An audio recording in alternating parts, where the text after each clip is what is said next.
Rodolfo, la misma pregunta para el profesor Asunción Cano. ¿Cómo fue el inicio de su trabajo en botánica y qué lo motivó a continuar en el estudio de la botánica? Profesor, lo escuchamos.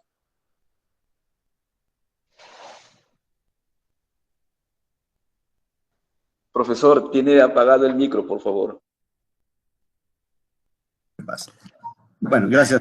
Decía, gracias José Luis por organizar este conversatorio. Todo el que ha intentado hacer un evento sabe lo que significa y la angustia hasta el final, ¿no? De si habrá invitados o no habrá invitados. Entonces, saludo a todos los que están en número muy considerable. Gracias por estar. Como dice Rodolfo, no es difícil fijar un motivo. Yo podría decir, en mi currículum no está que yo soy del departamento de Ancash, de la provincia de Guayas, de Pueblo Libre, ¿no? Entonces, probablemente el hecho de estar desde tu nacimiento en contacto con la naturaleza puede haber guiado, digamos, tu vocación, ¿no? Estudié en San Marcos, bueno, antes de ingresar a San Marcos, incluso quise ser molinero, ¿no? Tuve un hermano que estudió en la Universidad de la Molina, y por ahí me presenté, para que vean cómo estuve un poco desubicado, yo postulé a ingeniería pesquera, ¿no? Pero felizmente no ingresé. Entonces, un amigo me dice, oye, vamos a postular a San Marcos. No la hago, sí la haces, y total que postulé, y como dicen, una agarré. Entonces, ya cuando estábamos avanzando en la carrera, otro colega, Pedro Chimoy, dice, oye, el doctor José Gómez tiene un laboratorio, hay que pedir que las prácticas. Fuimos al doctor Gómez, nos recibió muy bien. Entonces, como dice Rodolfo, el momento es qué encuentra, ¿no? Estar en el lugar adecuado, en el momento adecuado. Entonces, a partir de allí, ya inclusive me inicié en la docencia como ayudante de práctica, ¿no? A tal punto que en la actualidad soy uno de los profesores más antiguos, con ya casi 43 años de servicio. Entonces, culminando la carrera con el doctor Gómez, inclusive el doctor Gómez aquella época hacía risotto, ¿no? Entonces, mi primer viaje al extranjero fue en julio de 1980 a Porto Alegre, Brasil, para hacer un curso de rizología, ¿no? Estuve mes y medio en Brasil, en Río Grande do Sul, y regresando con toda la capacitación, como que el proyecto no despegaba, ¿no? Estaba en el museo, lavando las botellitas, etcétera. Entonces comencé a ir al laboratorio de la doctora Emma Serrati, que estaba allí, y al final me enganché, abandoné al doctor Gómez y me enganché con la doctora Serrati, que era paisana mía, chilena. Pues allí comenzó mi nexo con la botánica, ¿no? Primero, obviamente, ordenando y todo, y por aquellos tiempos se iniciaba en mi facultad las orientaciones, ¿no? Cuando ingresamos al programa académico de Ciencias Biológicas, con nosotros se inició las orientaciones, botánica, zoología, hidrobiología, microbiología y biología celular. Entonces, de frente fuimos a la orientación botánica y allí podría decirse que se definió mi vocación y mi relación con la botánica. Eso podría comentarles en este punto. Qué bueno. La siguiente pregunta para el profesor Asunción. Profesor, luego de que usted ya empieza a trabajar con la profesora Emma Serrate, ¿cómo es que así se apasiona por el estudio de las plantas? Es que conociendo a la doctora Serrate no había forma de no apasionarse, ¿no? Es decir, una de las grandes cualidades, aparte de gran científica que lo reconozco, a la doctora Serrate, era ese ímpetu por enseñar, ese ímpetu por averiguar lo nuestro. Es decir, era realmente una mamá, ¿no? Sus alumnos sentíamos sus hijos botánicos, entonces ella reforzó mucho la vocación, ¿no? Decía, tú eres ancashino, tienes que estudiar tu tierra, me decía. Y obviamente otro personaje importante que fue un hito en la botánica fue el doctor Ramón Ferreira. Tuvimos todavía la suerte de llevar cursos con el doctor Ferreira, uno de los últimos, inclusive una salida hasta Lomas de cerca de Lima. Entonces, obviamente, marcó. Cuando Ferreira nos hablaba de sus experiencias de haber sido alumno de Bauer, nosotros podíamos haber dicho, hemos sido alumnos de Ferreira, de Serrate, Tobar, Acleto, es decir, en estos tiempos lo que era la crema innata de la botánica peruana, ¿no? Es decir, eso marca, importante. Ustedes saben también pues, que San Marcos y el museo ha sido siempre un bastión en cuanto a estudios taxonómicos, ¿no? Excelente. Rodolfo, en la misma pregunta, ¿cómo es que empezaste a apasionarte por la botánica? Nos A ver, contaste que empezaste haciendo los sí, a ver, dibujos y de pronto, así, sí, empecé como dibujante, pero aquí cuando hablamos, digamos, la pasión por una ciencia, en realidad, eso a veces nace después, pero yo siempre he pensado que la necesidad de sobrevivir prima sobre la pasión, en realidad. Sí, a veces tenemos la suerte, digamos, bueno, de seguir, apasionarnos por una cosa y encontramos nuestro camino allí. Pero yo soy ingeniero forestal, entonces los forestales generalmente son conocidos por ir cortar palos, ¿no? Incluso nos dicen cortapalos. Y hay muy pocos, digamos, sí, que se van por el lado de conservación o el lado de botánica. Entonces, digamos, como dije, tuve la oportunidad, digamos, de seguir trabajando allí, ya sea en el herbario, haciendo dibujos, y, y entonces, como se dice, se le encuentra el gusto, ¿no? Y cada vez uno va buscando oportunidades en ese campo, ¿ves? Entonces, y ahí es cuando uno, bueno, sigue, busca más oportunidades, porque la verdad es que te puede gustar mucho hacer botánica, pero si no hay oportunidades, si no las buscas y las encuentras, es bien difícil. Eh, la botánica no es una ciencia que, como administración de empresas, que montas tu negocio y empiezas a hacer dinero. La botánica es una cosa que tiene que gustarte para continuar ahí. Eso significa sacrificios, digamos, de uno mismo. A veces, yo recuerdo, incluso para a veces hacer un dibujo, y yo tenía que buscar la tinta china. No, yo recuerdo una vez, sí, para continuar el dibujo. Yo una vez me acuerdo de uno de mis profesores que me estaba empleando para hacer dibujos. Entonces había tenido un estuche de Rotrins, esas plumillas que eran carísimas, carísimas. Yo era un estudiante pobre y era imposible de comprarme un Rotring. Entonces la caja de Rotrins había estado no sé cuánto tiempo guardado, no lo lavaron y lo habían puesto, estaba muy, muy pegado, no había manera. Entonces, bueno, yo dije, alcohol, silol, gasolina, son solventes, listo. Entonces encontré silol en el laboratorio de botánica y lo metí las plumillas y se quedaron puros fierritos. Todo el plástico se deshizo.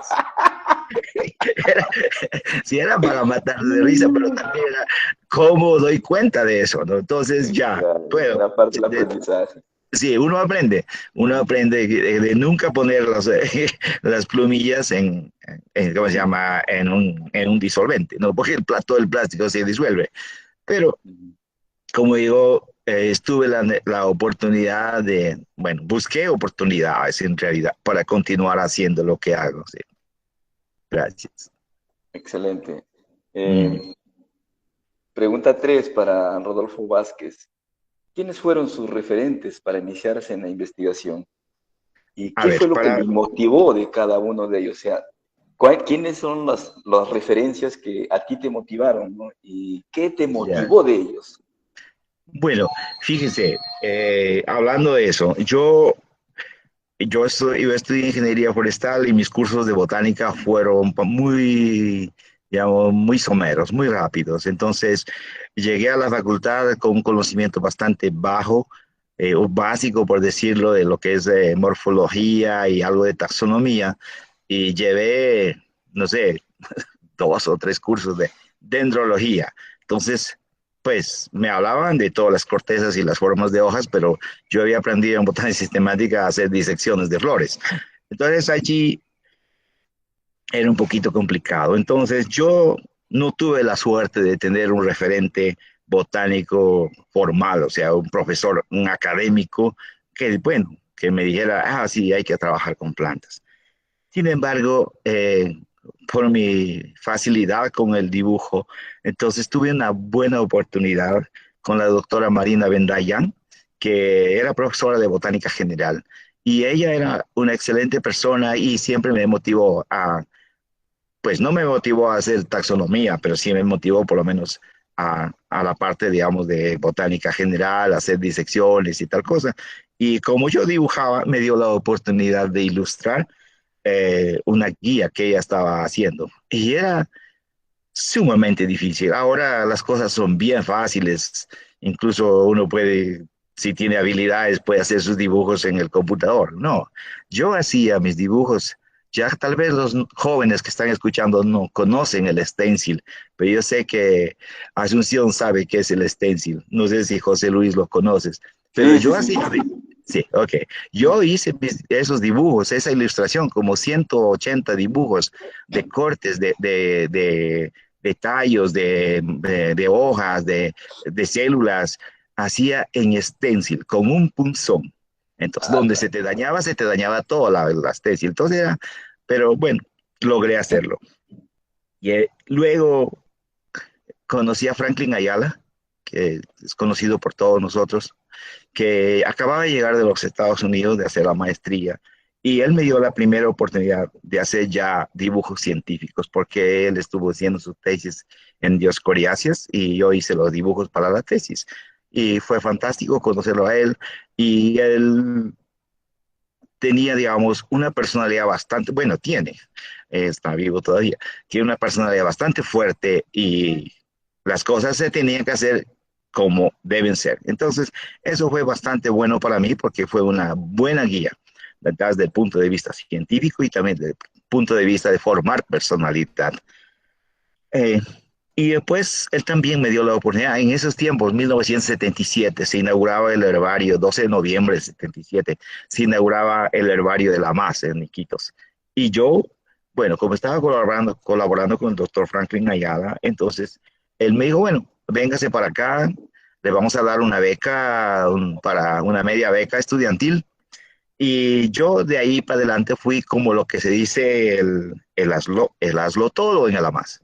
Sí, desde barrer hasta desde barrer todo el herbario, desde barrer, limpiar los armarios, limpiar las plantitas y registrar las plantas, porque en aquel tiempo no había bases de datos, teníamos un registro de como creo que 1 metro de largo, un cuaderno, y ahí registrábamos campo por campo, los 20 o 30 campos que contienen las etiquetas, ¿no? Entonces eso era parte de mi trabajo.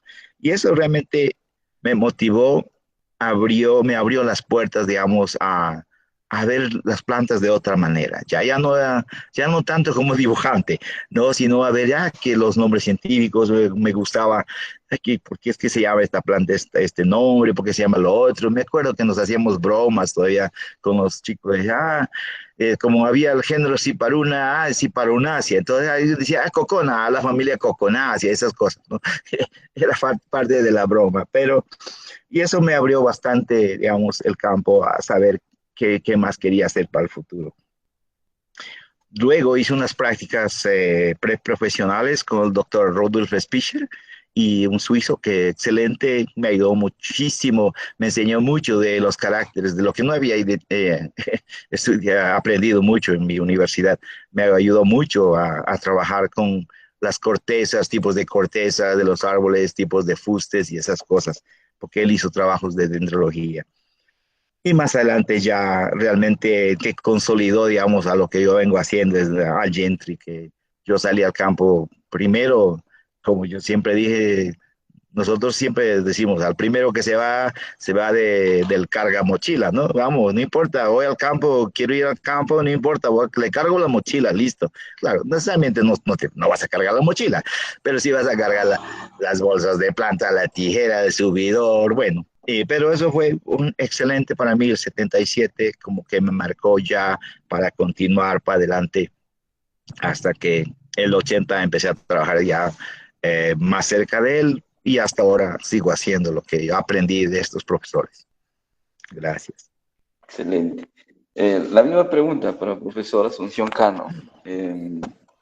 ¿Quiénes fueron sus referentes para iniciarse en la investigación botánica y qué fue lo que le motivó de cada uno de ellos? Creo que ya le mencioné las tres primeras personas, ¿no? Ya, Ujú.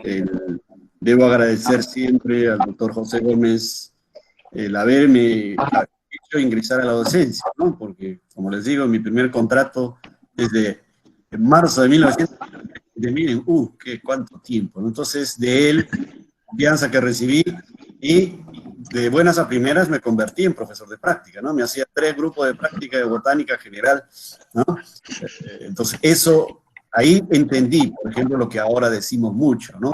Para enseñar tienes que aprender, o en el momento que tú realmente sabes que has aprendido es cuando puedes enseñar. Eso fue muy importante en mi formación docente, ¿no? Entonces, doctor Gómez, puedo agradecer que me formó como docente, me permitió pararme frente a una clase, a pesar de ser joven, y hacer toda la clase. Y luego ya, como les digo, inclusive ya la doctora Serrate, su aspecto, digamos, su gran valoración del conocimiento ancestral, su amor por la botánica también mucho. El doctor Ferreira, que en esos tiempos era pues el referente principal, decía el padre de la botánica peruana. El doctor Oscar Tobar, que muchos conocemos en la agrostología, ¿no? Después, por ejemplo, la doctora Magda Chanco en las farmacias apoyó mucho también, fue mi asesora de maestría.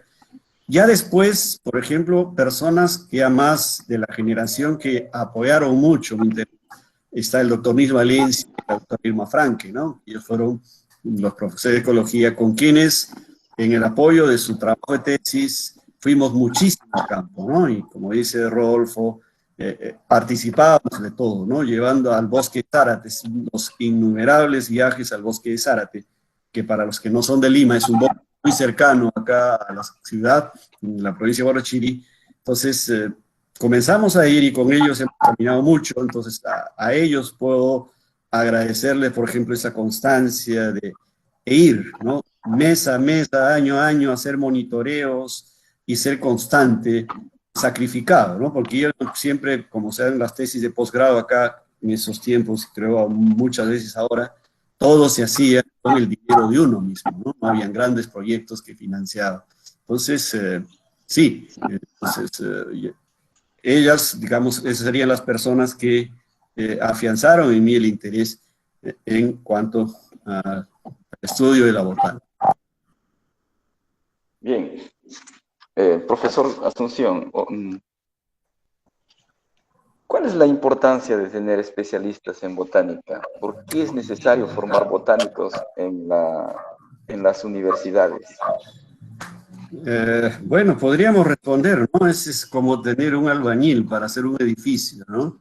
Entonces, si el edificio es el conocimiento de la biodiversidad, el albañil es el botánico, ¿no? Entonces, si no hay buenos maestros, buenos albañiles, el conocimiento que se va a construir es endeble, ¿no? Es decir, dada nuestra diversidad, obviamente es difícil conocer que una persona, un investigador, conozca todos los grupos a detalle, ¿no? Entonces, especialistas diría, hay pocos, ¿no? Yo inclusive me considero más un generalista, yo me presento más como un estudiante de flora.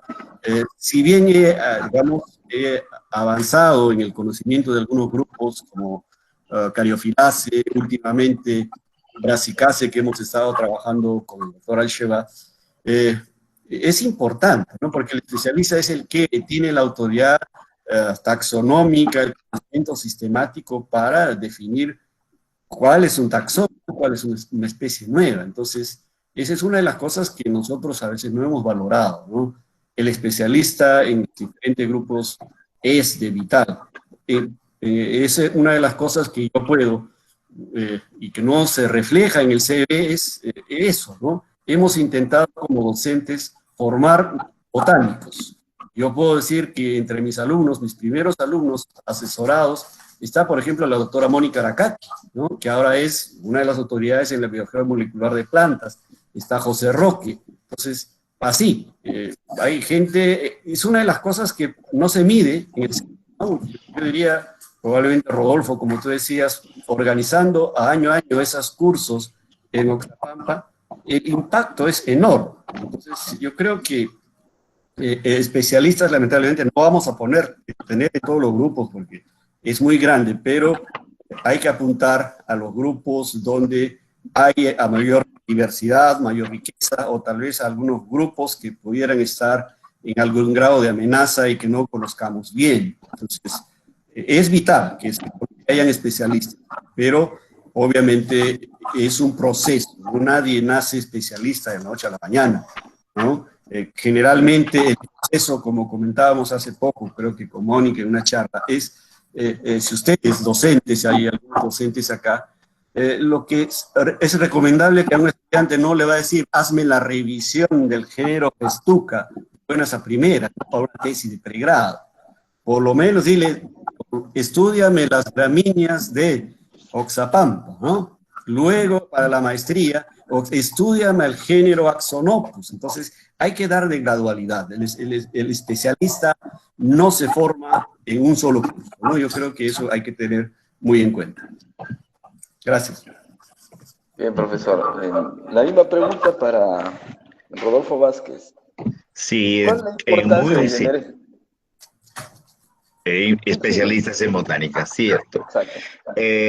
Bueno, en botánica mismo, o sea, bueno, como decía doctora Asunción, pues es sumamente importante porque si no, no construimos esto, lo que llamamos diversidad de plantas. No se va a poder construir si no tenemos gente que trabaje en botánica. Sin embargo, digamos, si queremos tener una especialidad en familias o géneros dentro de lo que es el reino, eh, esta especialidad nos da la oportunidad de conocer a mayor detalle, digamos, las especies. Y desde luego esto nos ayuda a mejorar la taxonomía del grupo. Eso es fundamental. Sin embargo, en nuestro país realmente ser especialista de un grupo es un sueño. Es difícil porque uno no puede, digamos, dedicarse completamente a ser especialista en un grupo. Es muy difícil. Tiene que tener otro trabajo y a la par dedicarse al grupo que está trabajando. Entonces, hay una dificultad, digamos, ya sea en nuestras universidades u otras organizaciones e instituciones que hacen ciencia, que hacen botánica, es que no, es muy complicado de tener un especialista a tiempo completo. Y eso le resta, bastante le resta a un botánico, porque no puede. Y definitivamente una persona no puede conocer todos los grupos. Entonces, tiene que dedicarse a hacer algo dentro de sus límites, ¿no? Entonces, pero sí, es importante tener especialistas, pero es muy difícil en nuestro país desarrollar, digamos, alguien que se dedique completamente, tiempo completo a una familia, a un género, es imposible. Nadie te emplea, nadie nos emplea para hacer eso. Sí. Gracias. Solo como cuestión de orden, por favor, Alex Zúñiga Guamán y el señor Raúl Espíritu, ¿podrían apagar su cámara para facilitar la entrevista? Solamente los ponentes, los profesor Asunción Cano y Rodolfo Vázquez deberían tener aprendidas las cámaras. Gracias. Siguiente pregunta para Rodolfo Vázquez. ¿Qué grupo de plantas recomendarías a los jóvenes para iniciarse en los estudios de plantas en botánica? Para mí, ¿no? Sí, Sí.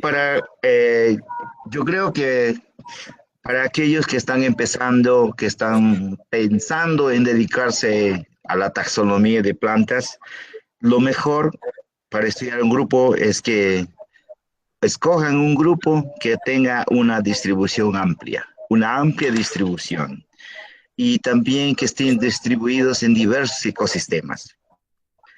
De esa manera les será más fácil encontrar a las plantas. Y no importa si este grupo ya está bien estudiado o todas las especies están descritas, siempre habrá algo para estudiar. Porque si uno elige, por ejemplo, vamos a decir, ya, Winteráceas. Entonces, es un grupo pequeño, sí, pero muy poca gente lo conoce y están en sitios bastante, digamos, aislados o no, algo así. Pero si uno escoge, digamos, Poaceas, por ejemplo, entonces sí encuentra en muchos lugares, es una familia bien distribuida y como decía el doctor Asunción, no, uno no va a empezar a trabajar con un género o una sección de un género, menos. Tendría que trabajar con toda la familia y así va a ir conociendo todo el grupo y poco a poco y va a irse, digamos, acostumbrando a ver, a ver sus plantas. Y porque si escoge un grupo que es muy reducido de una distribución, hay especies, por ejemplo, de plantas que crecen solamente en arenas blancas en la Amazonía. Pues si uno está en Cajamarca y quiere estudiar ese grupo, tiene que ir a la Amazonía, ¿no? Y eso está, digamos, restringido, especies restringidas a arena blanca, ¿qué hace? No, no pasa mucho. O, o si uno está por, digamos, en la sierra y quiere estudiar lesitidáceas, tiene que ir a la Amazonía. Entonces, tendría que empezar con grupos de plantas que están en su entorno y desde luego tenga una distribución bien amplia y con muchas especies. Eso es importante, con muchas especies, porque no le sirve de mucho una, por ejemplo, Muntingiacia, dos géneros, dos especies, entonces no hace nada. Sí, bueno, eso sería.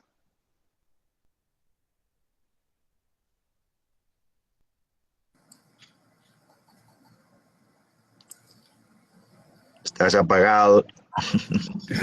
No lo te veo. Sí, Yo creo que eh, sí, yo te estaba comentando de que sería bueno por lo menos mencionarle los grupos que están un poco abandonados, ¿no? Tal vez, Rodolfo, que tú conoces las plantas, Ok. grupos amazónicos, sería bueno No, enfatizar. ni tanto amazónicos o algo así. Si uno piensa digamos, en un grupo abandonado, pues, piensa en Clusiacia, ¿sí? Ya. Y ese es nadie le mete, como decimos, nadie le mete el diente allí. ¿Por qué? Porque de por sí Clusia son especies dioicas. Entonces, hay muchas especies que se han descrito de flores masculinas, otras de flores femeninas, otras de frutos. A veces es la misma especie y entonces tiene problemas. Pero yo jamás recomendaría a alguien que está empezando a trabajar con Clusiacia, o con Mirtácea, o con Lauracia, ¿no? Esos son grupos muy complicados. Hay que empezar con grupos de plantas que tienen flores grandes o que tienen flores abundantes. Bueno, la Lauracia tiene un montón de flores, eso pues, pero es muy complicado la taxonomía. Mirtácea es menos. Entonces, habría que empezar con, bueno, si estás en Amazonía, empiece con lesitidáceas o, o también con apocináceas. Entonces, de esos grupos ayuda porque tú lo encuentras por todo lado. Tiene, digamos, por ejemplo, apocináceas estaban en todos, bien distribuidos en todo el país, tanto en la sierra, en la selva y en la costa. Entonces, opoáceas también. Entonces, eh, otros grupos, por ejemplo, que son más o menos, que tienen bastante flores y no son tan complicados, son primuláceas, ¿no? Todo el género, la familia que era antes medicinácea. Entonces ahí por todos lados también hay. Entonces, esos grupos uno podría empezar. Por ejemplo, tú sabes, tú conoces bien tu grupo Magnoliaceae. Entonces, por ejemplo, vamos a decir, listo. Entonces, si alguien que está en Amazonía, no lo puedes recomendar a trabajar con Magnoliaceae, no hay. No, Entonces, no. aunque tiene flores grandes, fáciles de ver y algunos caracteres importantes que se pueden ver en hojas y todas cosas, pero entonces tendría, dependiendo de uno dónde está, podría estudiar los grupos. Yo creo que eso ayuda bastante, sí. O por ejemplo, ¿qué le parece? Por ejemplo, es una chica, una jovencita que aparentemente no tiene mucha fortaleza, o un hombre que no tiene mucha fortaleza física, y le recomiendas a estudiar lesitidasis, ¿qué va a hacer? Es un árbol de más de 30, 40 metros. Tendría que buscarse un par de asistentes y eso cuesta. Tendríamos que, entonces, a una persona, primero, tendría que, si uno tiene realmente fortaleza física para aprender a trepar, a escalar los árboles, colectar sus muestras, listo. Pero si no, pues no, hay que ver de acuerdo a nuestras limitaciones también, ¿no? Hay no solamente limitaciones de dinero, también hay limitaciones también físicas que uno puede hacer, sí. Ya a mí me gusta, digamos, trabajar un género, digamos, complicado o difícil, árboles enormes, por ejemplo, ¿qué hago si no tengo asistencia? ¿No? Entonces, alguien que de verdad que tendría que empezar con grupos de tienen muchas especies, muchos géneros. alguien quiere estudiar euforbiácea, sería excelente. Eso hay por todos lados, ¿sí? Eso encuentras por todos lados. Eso creo que es una de las familias después de Fabaceas, por lo menos para Perú, después de Fabaceas, que tienen una cantidad de géneros, aunque a veces con una o dos especies, pero eso te permite conocer la familia, ¿ven? Sí. Excelente, Rodolfo. Ujú. La misma pregunta para el profesor Asunción. ¿Qué Eh, grupo de plantas recomendaría a los jóvenes para iniciarse en ah, los estudios de flora? Antes de recomendar, quisiera tomar lo que acaba de decir Rodolfo sobre la importancia de las condiciones físicas o de salud. Un estudio de campo, ¿no es cierto? Yo he llevado a campo muchas veces y allí la gente ha decidido si continuaba o no en la botánica, y si continuaba en la botánica, de repente hacía de laboratorio, ¿no? O otros sí realmente tercos, recuerdo uno que terminaba todos los días con el pie sangrando, pero yo dije, este no regresa más, pero regresó. Y también tuve la oportunidad de trabajar una semana con el doctor Gentry en el curso de maestría. Éramos 5 estudiantes de la primera promoción de maestría, que los cuales fuimos 4, 3 damas y yo el único varón, y lo que significaba Rodolfo, ¿no? Es decir, con Puedo imaginar. ¿no? Ya se imaginan ustedes, Sí. toda la mañana y la tarde a trepar árboles, y Ajá. lo que trepaba turnándose con gente era yo, ¿no? Obviamente, porque había una colega que recién había tenido 2 meses cesárea y las otras dos, Ya, no. y Henry le Sí. decía, el que no suba ni siquiera 10 metros no aprueba curso, y una de ellas subió y se enganchó con la pata de gallo y todo un drama, ¿no? Es decir, tiene mucho que ver, ¿no? Obviamente para decidir. Ahora, Ujú. ya concentrándome en la pregunta, como dice Rodolfo, es difícil decidir ahora recetar, ¿no? Tómate este grupo. Si estuviéramos en otras realidades donde el asesor dice, bueno, yo tengo este proyecto grande y quiero que tú me Ujú. estudies esta parte de mi proyecto, ¿no? Eso pues se da en otras realidades. En nuestro país el estudiante te llega y dice, profesor, quiero hacer tesis. ¿De qué? Bueno, de lo que sea, profesor, ¿no? Entonces, ¿con qué cuentas? Generalmente con las ganas o la necesidad de tesis, ¿no? Ahora, inclusive la necesidad de tener tesis. Entonces, pues, si no tengo dinero, ¿cómo voy a mandar a estudiar, digamos, zonas como la Amazonía, centrándome en mi posición en Lima, Amazonía o lugares distantes? Obviamente la recomendación es, primero, mira qué podríamos hacer cerca a Lima, ¿no? Eh, una de las cosas que nosotros, en mi caso, he priorizado es a veces vacíos de información, ¿no? Entonces, Ujú. ¿dónde se tiene? Hubo un taller en el 96 bastante grande con gente de muchos lugares que tal vez se conocen, el libro que editó Lili Rodríguez. Allí se identificaron diferentes zonas del país donde había vacíos de información botánica. Entonces, una de las cosas que hemos hecho un poco es buscar, ¿no? Vacíos de información botánica para enfatizar allí.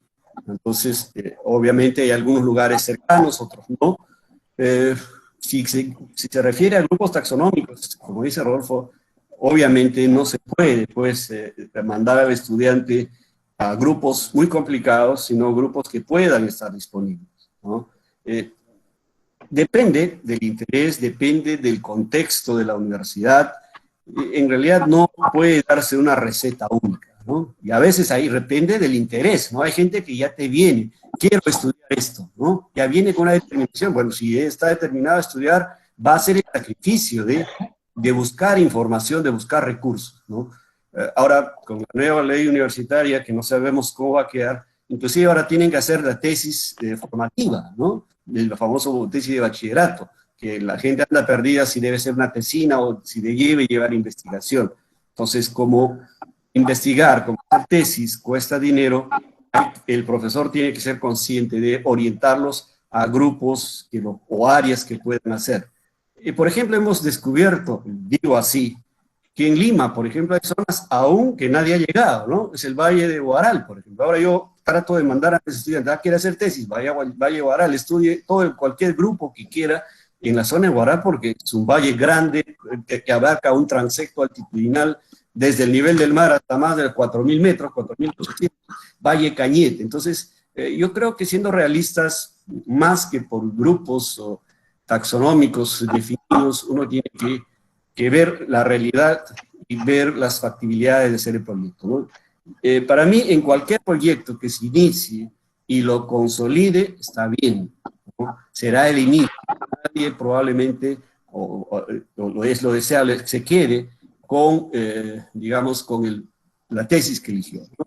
Conozco un colega que hizo la tesis en Solanace del Valle de Mantaro, pero ahora es un experto ecólogo vegetal. Entonces, no necesariamente uno se queda con la primera aproximación.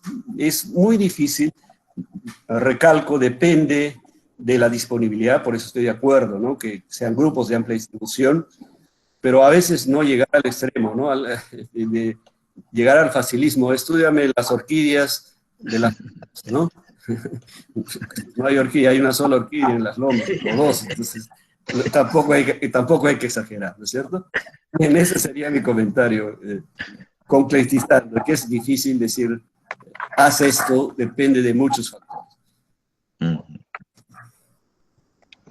Bien, pregunta para el profesor Asunción. ¿Qué características morfológicas debe observar en campo para estudiar grupos de plantas que son difíciles de identificar? Bueno, todo lo que cambie de color, todo lo que deje de oler, ¿no? Básicamente. O todo lo que no se vaya a deformar, ¿no? Porque hay grupos, por ejemplo, que secan y se hacen pedacitos, ¿no? Por ejemplo, muchas de las crasuláceas, ¿no? El doctor Pino hace unos tratamientos medio chamánicos para que las plantas sequen, los congela, los descongela, luego los seca. Ya entrando, digamos, obviamente los caracteres que van a cambiar con el proceso de secado, ¿no? Porque mayormente estamos pensando en recolectar muestras para el herbarios, que pasan, cuanto más pronto sea el secado, mejor, ¿no? O también algunos, digamos, plantas para conservar el líquido, los fijadores. Ahora uno tiene que inclusive preocuparse de llevar su sílica gel, porque obviamente si estás en campo y vas a colectar, es importante recolectar material para estudios filogenéticos. No porque lo vas a hacer tú directamente, sino porque siempre es un banco y que alguien en algún momento te lo va a recabar. Entonces, cosas que se pierdan con el proceso de herborización o caracteres que se pierdan con el proceso del secado, ¿no? Rodolfo tiene mucha experiencia en eso, por ejemplo, cuando ellos van a campo o vamos a campo por temporadas largas, hay que fijarlas en el polvo, y esto a veces maltrata las muestras, ¿no? Entonces, es un pronto secado para que los caracteres morfológicos o inclusive los organolépticos, creo que mucho usan los colegas forestales, el olor, ¿no?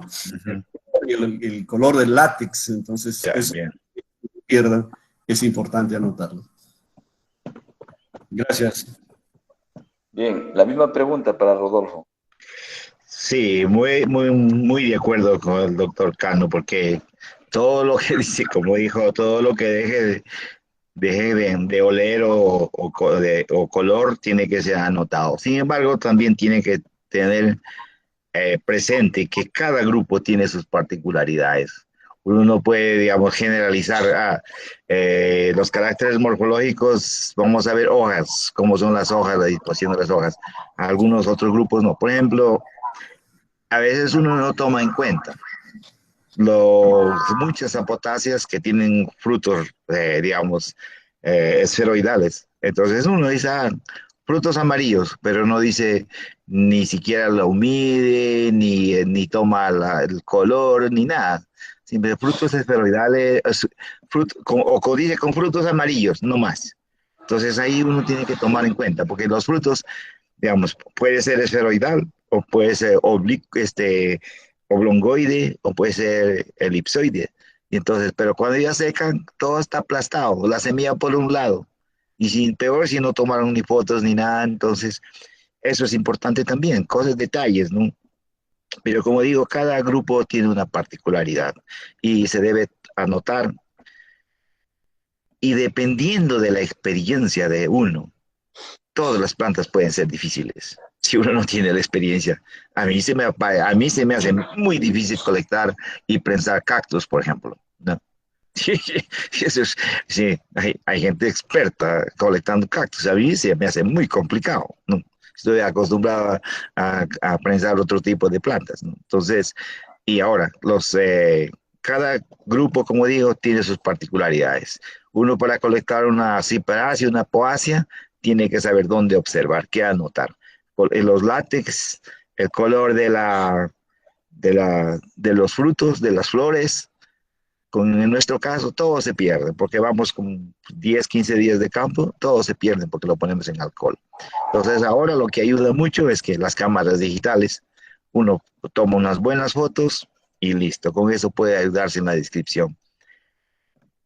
Pues eso sería, y la otra cosa también, que antes de estudiar un grupo, mucho más antes de estudiar un grupo, de empezar a estudiar un grupo, lean mucho, revisen mucha literatura. Esa es la revisión de literatura y la revisión de muestras del barrio que ya están identificadas.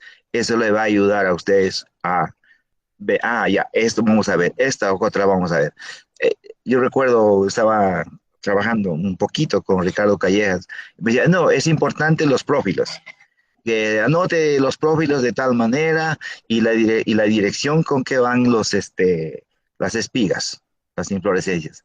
Sí, yo antes decía espigas verdes, espigas amarillas, pero no, hay que anotar si son erguidas, si son cernas, si son péndulas, si están, digamos, en dística con la O, no, un montón de caracteres. Cada grupo tiene sus particularidades, por eso, antes de iniciarse en el grupo y antes de ir a colectar sus plantas, lean la literatura del grupo y revisen muestras del barrio. Eso les va a ayudar mucho en los que están empezando. Gracias. Bien. Otra vez, pregunta para Rodolfo Vázquez. ¿Qué investigaciones han contribuido más en el conocimiento de la flora arbórea?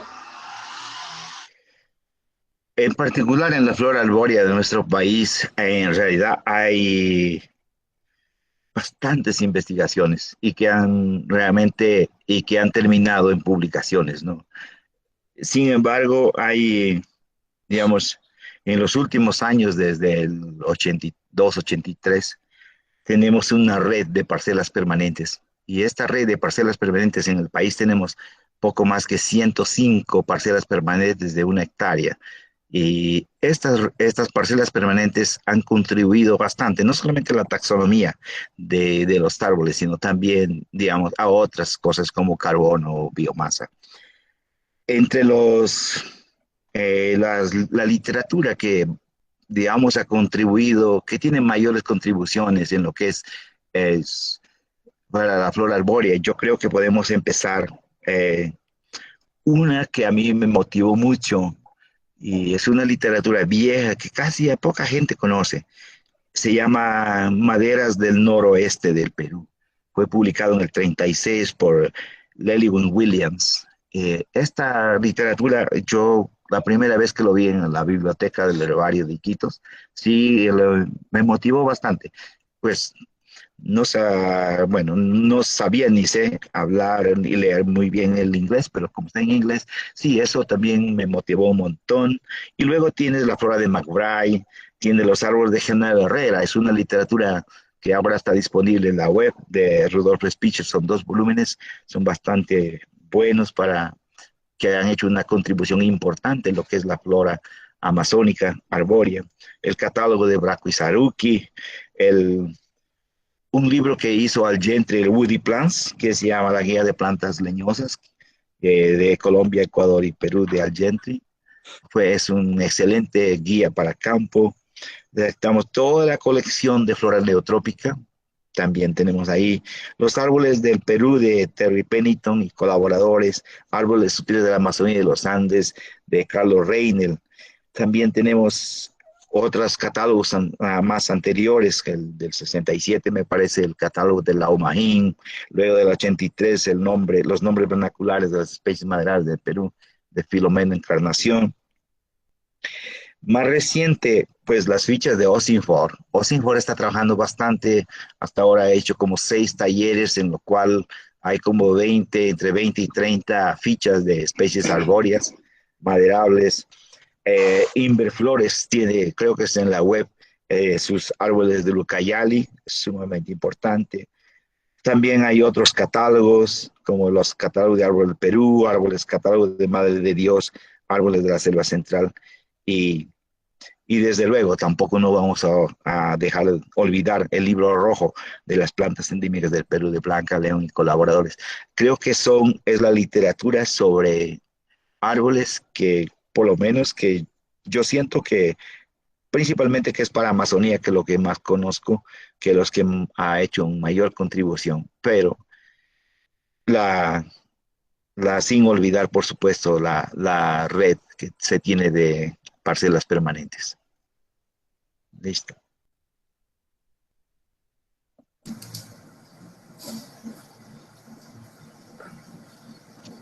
No te veo, ¿no?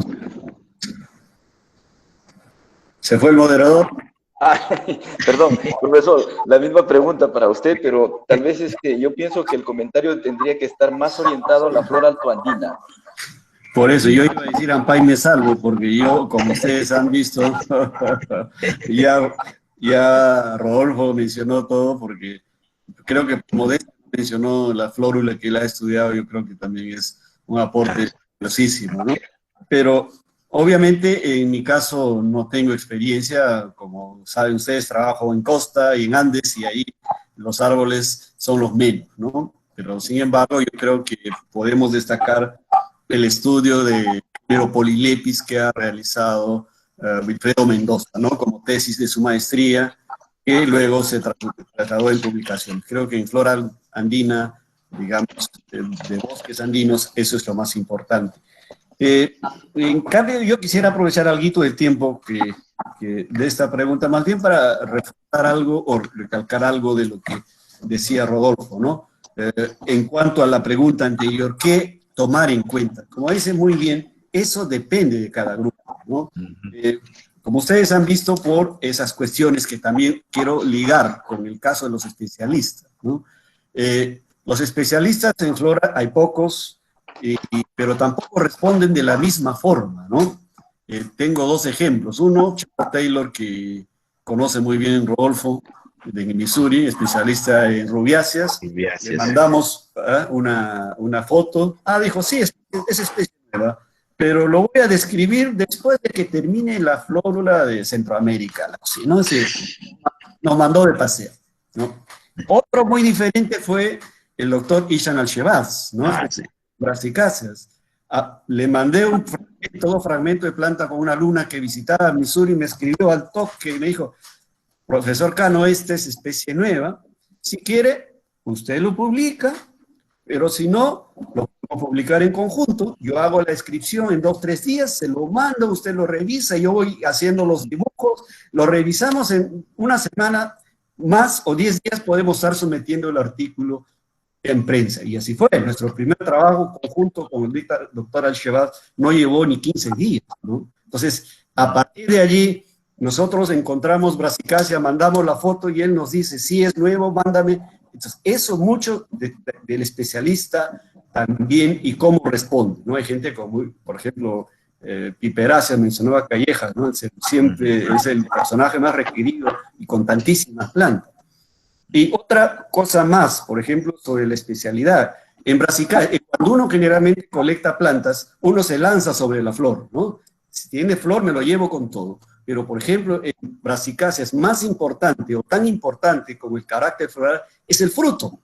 ¿Sí? El fruto es un carácter definitivo para Brasicáceas. Entonces, puede tener bonitas flores, pero si no tiene frutos, tu muestra siempre va a estar deficiente. Entonces, como dice, pero para llegar a eso, obviamente hay que ser especialista o hay que haber recorrido un poco de camino. Como dice también, documentarse bien, ¿no? Es decir, ¿dónde voy? Como estaba viendo en eso lo del COVID ahora. Primero tienes que decir, ¿dónde voy? ¿Cuánto tiempo vas a estar? ¿No es cierto? ¿Dónde voy? Si voy a la Puna, no voy a llevar tapadores de árboles ni tijeras de cortar, ¿no es cierto? Entonces llevo cuchillos, cosas para escarbar. Entonces, ¿dónde voy? ¿Qué llevo? ¿Qué necesito? ¿No? Uno de los tantos cursos que uno ha atendido en el extranjero, hubo clases especiales para cómo, por ejemplo, colectar palmeras, ¿no? La colecta de palmeras es un método destructivo, tienes que bajarte una palmera para sacar una muestra. Entonces, depende, ¿no? Porque si llevas solamente una flor, no le dice nada y son muestras muy complicadas. Entonces, depende. Por eso creo que es importante documentarse. Si vas a colectar acuáticas, por ejemplo, lleva tu frasco porque se te va a conservar mejor en líquido que seco. Entonces, recalco lo que dice Rodolfo. Hay que documentarse bien. Ahora hay mucha información en Internet, ¿no? Antes uno mandaba una solicitud de publicación, estamos hablando de 20 años, 30 años atrás, y tal vez a la vuelta de correo a 2 o 3 meses podrías recibir alguna respuesta, ¿no? Ahora todo prácticamente se da en tiempo real. Gracias, José Luis. Pregunta para usted, profesor, nuevamente.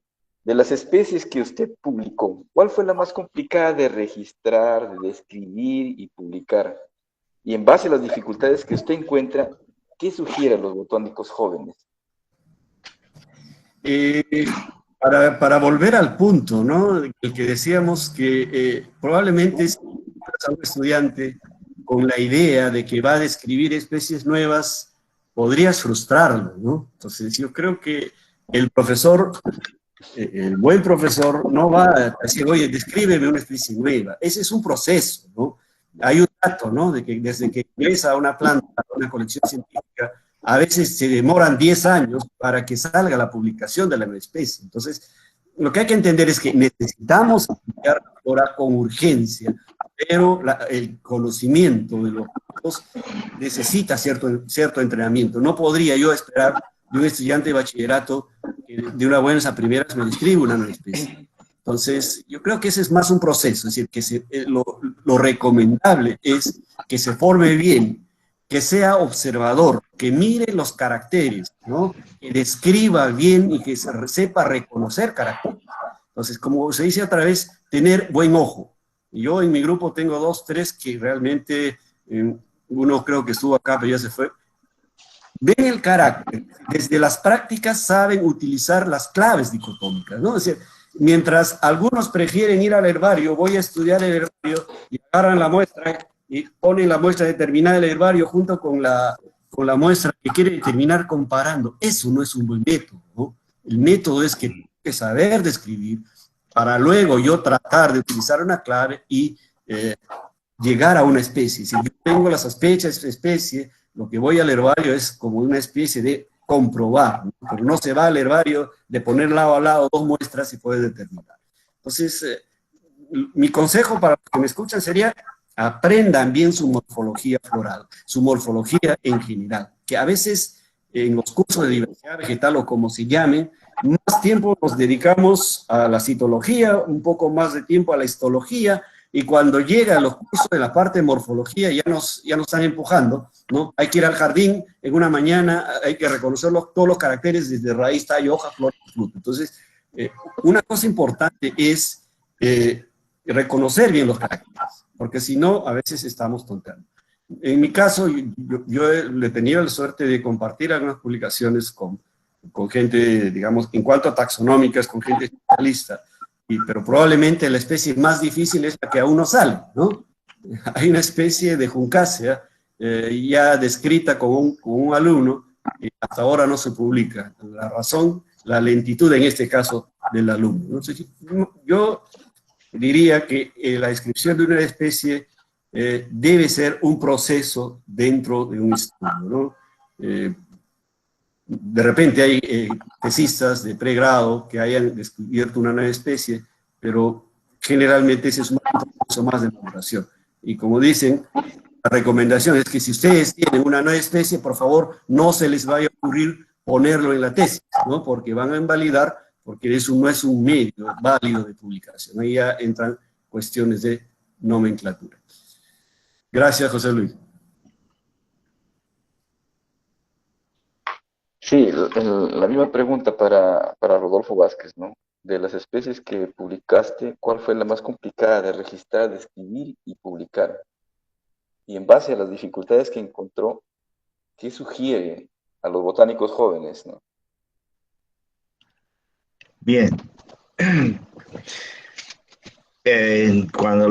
Digamos, cuando uno es joven, está empezando, siempre va a haber dificultades, a menos que ya tenga una experiencia previa, salidas de campo y todo eso. Pero En mi caso particular, cuando hablamos si yo tuve alguna dificultad, alguna especie, bueno, puedo contarles algo como una anécdota. Yo cuando realizaba mi tesis para ingeniero, encontré que la especie que más se utilizaba como madera rolliza para la construcción de viviendas en el área de Iquitos era una madera que se llamaba aceite caspi. Ese era el nombre vernacular con el cual se comercializaba y casi digamos, haciendo los datos, analizando los datos, como el 80% de la madera que se comercializaba para construir casas era de este aceite caspi. Las muestras, cuando yo hice mis colecciones, las muestras tenían mucho de crisovalanáceas, hojas alternas, venas secundarias, pues casi llegando al borde, y las terciarias más o menos paralelas, que es un buen carácter para crisovalanáceas, excepto que no tenía estípulas y además tenía algo de látex, un poquito de látex oleoso o a veces blanquecino, depende de dónde uno lo cortaba. Y eso me frustró un poco porque no cabía dentro de crisoganaceas aunque parecía.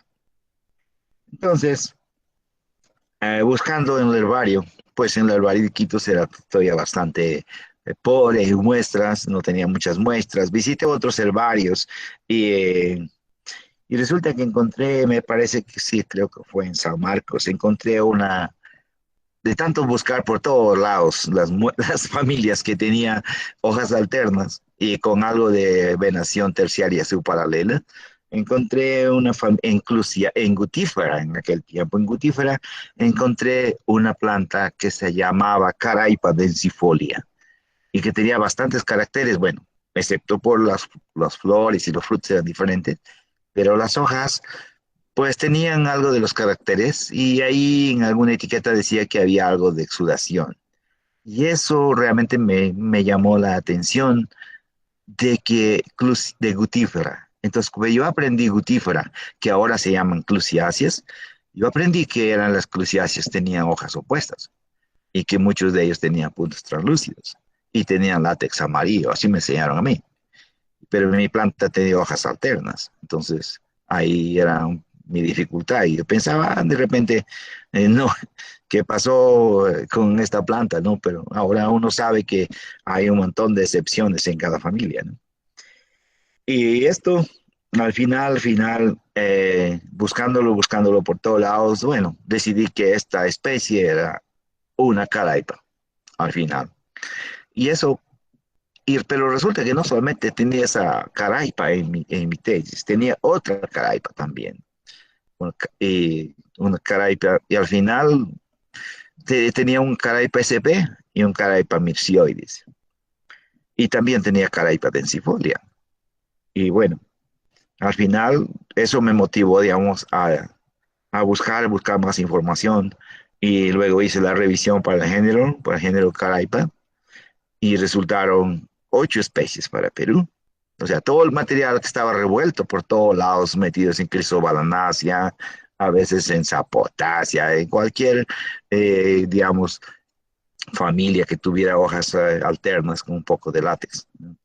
Y resultaron 8 especies, de las cuales 2 especies fueron nuevas, y este aceite caspi, famoso aceite caspi, resultó que era también una nueva especie y está restringida a los bosques de arena blanca y es una especie endémica del Perú y con problemas de conservación y se llama Caraipa utilis. Publicarlo no, pues no me resultó muy complicado, pues tenía la suerte, tengo la suerte de haber estado colaborando con el Missouri y lo sometí en anales y pues sí, fue bien aceptado y publicado. Entonces, eso es más o menos, digamos, una experiencia que a veces uno tiene de encontrar algo que escapa de lo que uno conoce, ¿no? Porque encontrar una planta con hojas alternas, con venación terciaria, como si fuera una crisovalanácea, y que estaba en Gutífera aquel tiempo, pero ahora Gutífera es cruciácea.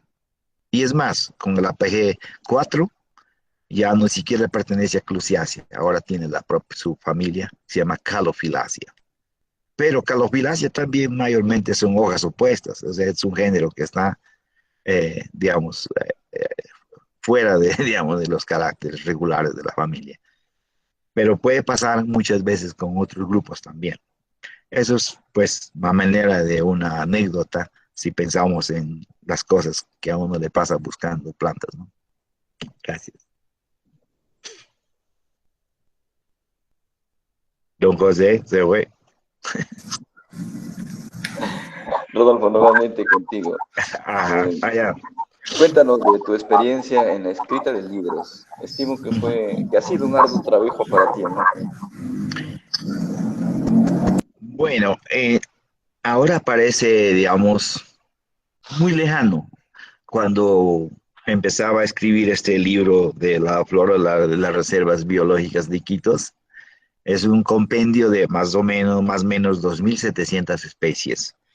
Y yo creo que en aquel tiempo estamos hablando pues, de los 80. Entonces, y nos quejábamos, todos nos quejábamos, no había literatura. El Internet no existía. Yo recuerdo que apenas después hubo, digamos, unos programas de email que nadie conoce ahora. Pegaso, Eudora, entonces nadie sabe ahora que existe. Y nuestras bases de datos eran Paradox y escribíamos en WordStar o un WordPerfect. Y nuestros computadores eran monocromáticos. Y cuando salió, yo me conseguí para escribir esta flora, me dieron. Y me dieron un computador con una pantalla azul. Uy, tenía color, un color tenía ya. Y escribía en dos ventanas, ¿sí? Y todo era con comandos en DOS. Entonces es algo que la gente ahora no sabe que existe, o que existió.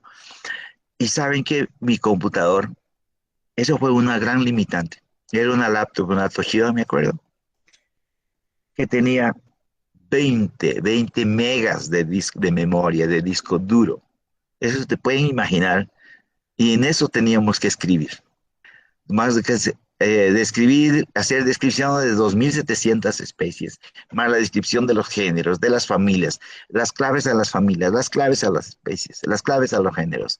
Ahora, la parte de introducción, los índices, todo eso podía caber en estas 20 megas. Realmente es algo que ahora 20 megas es nada, es el tamaño de una fotografía. Sí, yo creo que eso fue, digamos, una de las mayores dificultades, la falta de literatura, que todo estaba afuera, incluso muchas de las colecciones, los tipos. Ahora uno se inscribe en Gestor, paga sus $38 y por cada año y tiene Gestor para todo el año. Y puedes ver todas las fotos de los tipos en una resolución envidiable.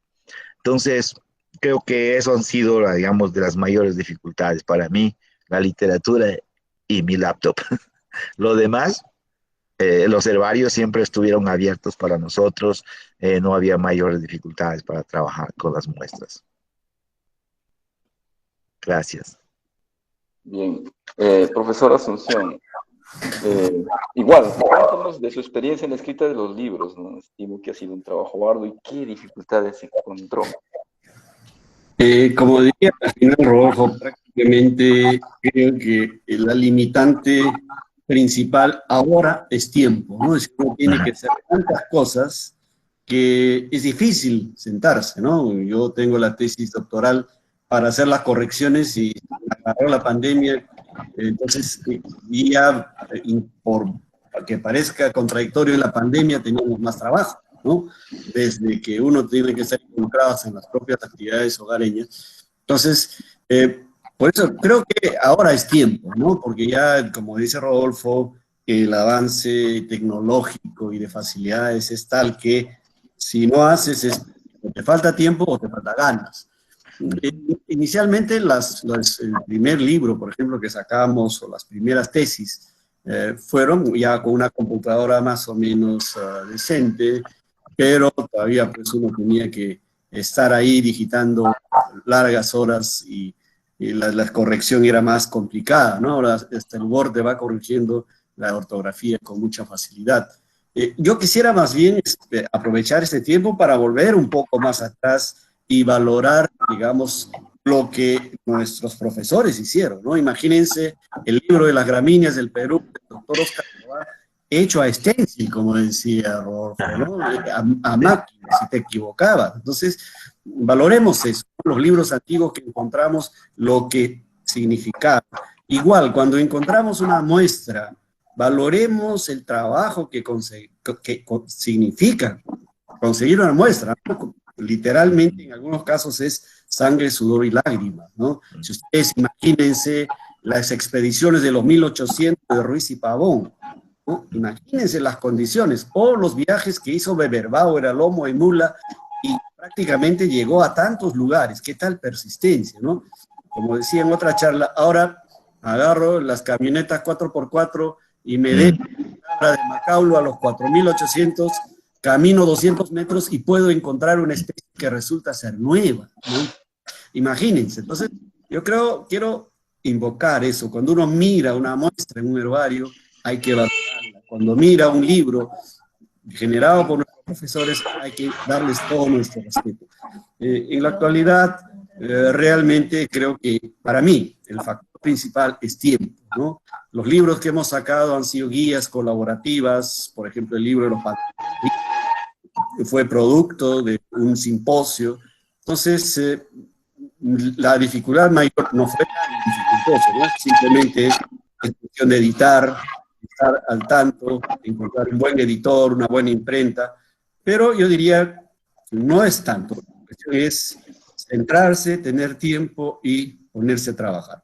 Yo creo que ahora las generaciones actuales tienen muchas facilidades y ojalá que la producción de libros pueda ser mayor, aunque ahora con los libros electrónicos creo que también estamos entrando a otro terreno. Los libros de físico probablemente van a ser cada vez de menor frecuencia. Gracias. Pregunta para usted, profesor. ¿Qué debemos hacer para conservar las plantas en peligro de extinción? Bueno, en primer lugar, conocerlas, ¿no? Si ustedes, si no conocemos, ¿qué conservamos? ¿No? Si no conoces, ¿qué cuidas? Entonces, allí viene la parte más importante, ¿no? Que a veces nuestras autoridades a diferentes niveles creen que ya las exploraciones botánicas ya están de más, o zoológicas están de más, que ya debemos entrar en la genómica y en la biología molecular de lleno.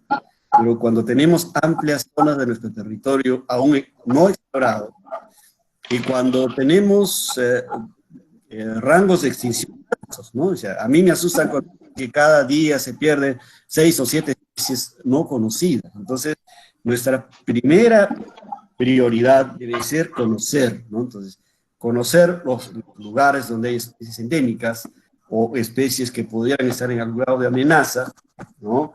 Ustedes Rodolfo citó el libro rojo, las especies peruanas. Ahí había 5.000 y más especies, muchas de las cuales no estaban categorizadas, porque no se conocen, ¿no? En mi tesis doctoral, solo para Ancash hay 17 especies, gran parte de ellas colectadas por el doctor Beberbauer, que no se han vuelto a colectar después de él, ¿no? ¿Qué fueron de esas plantas? Están extintas. Entonces, primero es conocerlas, luego, si ya conozco, evaluar su estado poblacional, ¿no? Eso sí ya es primero identificar que realmente estén bajo algún grado de amenaza y luego, obviamente, estudiar, hacer evaluaciones poblacionales y tal vez si los estudios, digamos, indicaran que es necesario una conservación in situ, habría que intentarlo, o la conservación in situ dentro de algún, digamos, medida de protección de tipo estatal, regional, o tal vez en algún caso local. Entonces, primero es conocer, ¿no? Si no conocemos quiénes son, dónde están y en cuál es su estado, difícil podríamos...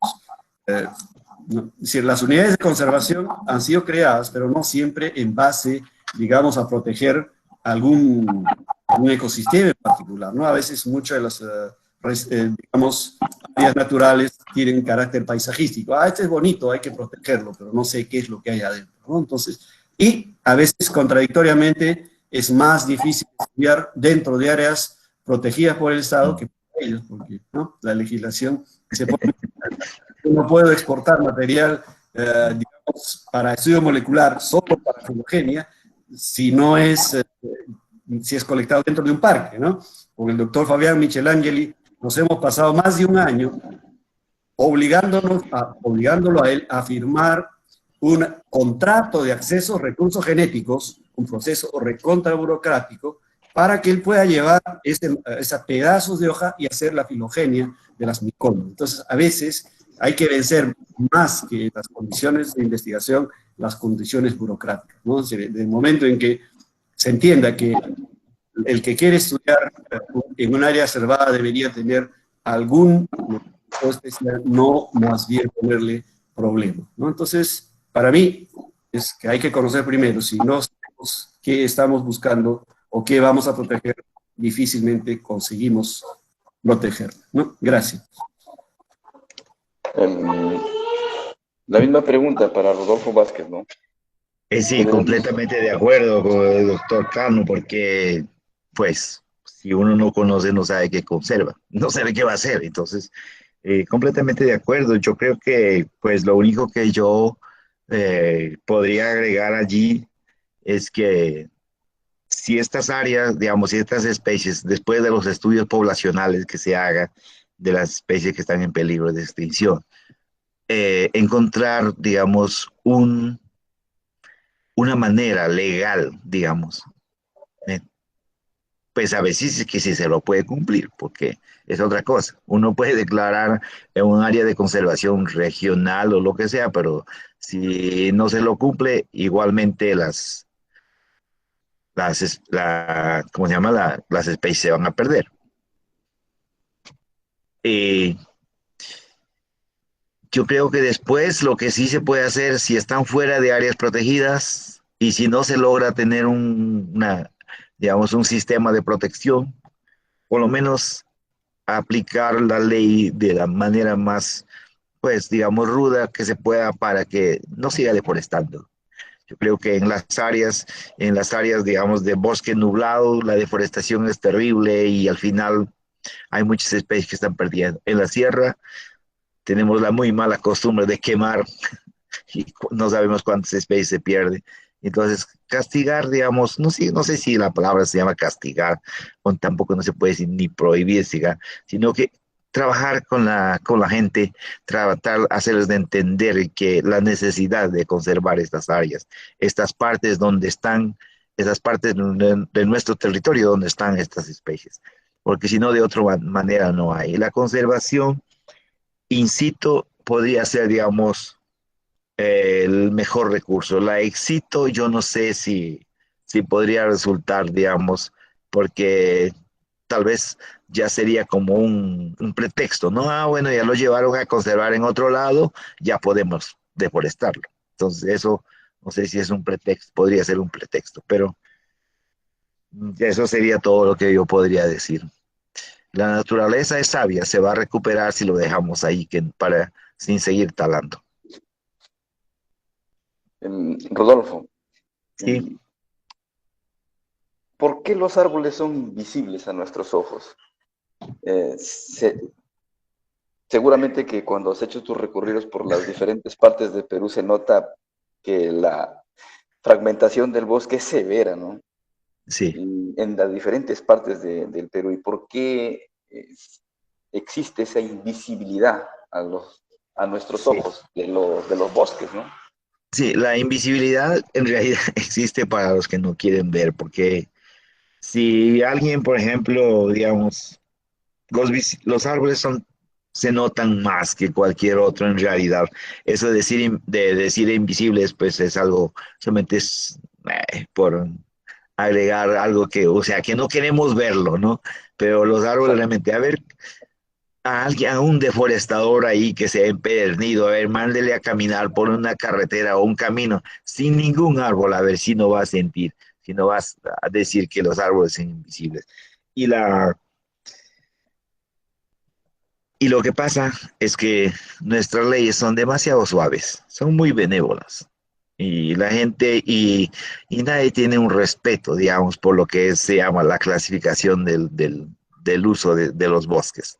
No, si a uno, yo vivo acá por 18 años en Oxapampa y he visto cómo se ha ido degradando todos lados, por todos lados, no haya, están todas partes deforestados, hay partes que ni siquiera puedes sembrar nada, pero siguen cortando, hay partes donde uno no puede poner una vaca y siguen talando, y en la sierra igual, hay, digamos, nuestro gobierno a veces dice, ah, bueno, vamos a hacer un plan de mitigación al borde de la carretera. Entonces, ponen, no destruyas el bosque donde no hay bosque, no de conserva, no contamines el agua de los ríos donde no hay un río. Entonces, eso es puros letreros que no sirve a nada. Lo que falta es que la gente tiene que realmente ponerse a pensar, nosotros, ponernos a pensar, todos, trabajar para que podemos concientizar un poco más a las personas, para que no sigan talando bosque. En verdad necesitamos, sí, necesitamos ampliar la frontera agrícola, se necesita porque si no, ¿qué comemos también? Pero se debe tener un ordenamiento territorial serio y que se respete. Listo. Gracias. La misma pregunta para el profesor Cano.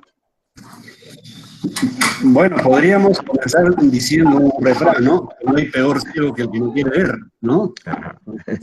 O la otra también, que a un compañero lo fastidiábamos, que fuimos al bosque y preguntaron, ¿y qué tal, José? ¿Qué tal el bosque?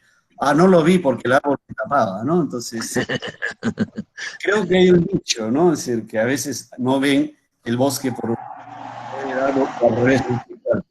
Pero como dice Rodolfo, obviamente son los elementos más llamativos del paisaje, ¿no? Donde hay árboles.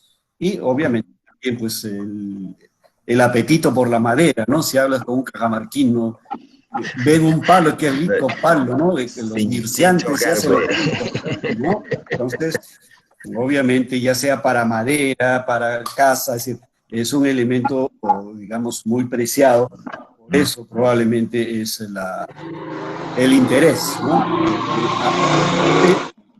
Pero obviamente aquí creo que falta mucho lo que es educación ambiental, ¿no? Como dice, para poner un área de conservación de cualquier tipo o para convencer al poblador local de que debe cuidar, falta mucho de educación ambiental, ¿no? Es decir, no es pues ir a un lugar e imponer una ley de acá, ya no pasas porque este es ahora parque o es reserva nacional, sin involucrar a la población local. Yo creo que falta mucho de educación ambiental. No sé si es invisibilidad, yo creo que es más bien una combinación de necesidad de madera versus, digamos, conservación, ¿no?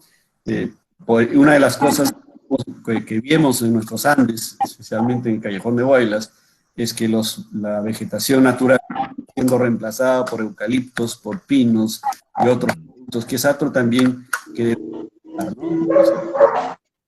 introducción nativas, la reforestación, digamos, mal hecha. Esto yo lo he escuchado, por ejemplo, de gente que trabaja con polilépis, ¿no? Ah, vamos a mover polilépis de un lugar a otro sin saber si realmente es la especie que debe, digamos, estar en ese lugar. En Ecuador ya hay casos de, digamos, de cruzamientos con una especie, ellos serán endémicos y comienzan a malograr la diversidad genética del lugar. Yo creo que es mucho mezclado con necesidad. ¿Cómo decirle a un poblador que no tale un árbol que está cerca si lo necesita para madera o para techar su casa? Entonces, pero si tenemos opciones probablemente de ser conscientes, ¿no? Otro caso es pues que a veces solo cosechamos, no sembramos, ¿no? Yo tengo un muelle que me sirve, debería preocuparme de ir sembrando nuevos muelles o nuevas taras para tener en el futuro, ¿no? Entonces creo que es también eso, ¿no? Es lo que pasa también con especies integrables, en el caso de las plantas medicinales. La gente va a los mercados y va a las áreas naturales se extrae en grandes cantidades, pero no se está preocupando que está agotando el recurso. Y allí, pues, las autoridades o la educación tiene mucho que ver para conservar. Sí, yo creo que en ese punto es clave un buen convencimiento de la población local de que debe cuidar, porque si no, en el futuro ya no tendrá más bosques o no tendrá más árboles y plantas medicinales, ¿no? Gracias, José. Bien, profesores, estamos cerca de concluir ya. Hemos dado respuesta a ustedes a las preguntas que había formulado el grupo. Tal vez no sé, tal vez Rodolfo o el profesor Asunción podrían contestar por lo menos una o dos preguntas de los chicos que están acá, que hicieron preguntas. Bueno, a Les ver, pregunto. claro. Ya, Mucho. bueno, hay una que me parece casi la que ya se formuló acá, que dice, ¿qué grupo taxonómico va que no tenga quien lo estudie, que sea primordial para conocer y estudiar? Ya lo hablamos de eso. Y acá hay Ana Lucía, ¿qué libro recomendaría para quienes se inician en la taxonomía y botánica? A ver, sí, a ver, fíjese, le cuento una anécdota. Yo estudié todos los libros, yo creo que pueden ayudar, todos en general. Y yo empecé digamos, mi experiencia en botánica sistemática en un libro que de Milán Dimitri, se llama La Enciclopedia de Agricultura y Jardinería de la Argentina. Y yo empecé a estudiar ahí, porque las familias son las mismas. Muchos de los géneros son los mismos que están allá y ya están en Perú. Entonces, cualquier libro será bueno. Hay algunos que serán más específicos que otros, pero dependiendo del grupo que quiere estudiar. Pero si quiere hacer, digamos, trabajar en general en botánica, aprender de botánica, pues todos los libros son buenos. Sí, yo no tengo pues mayores, digamos, preferencias por estudiar un libro, pero si quiere, digamos, un grupo en particular, ¿no? Si quiere orquídeas, por ejemplo, bueno, estudie en los ícones.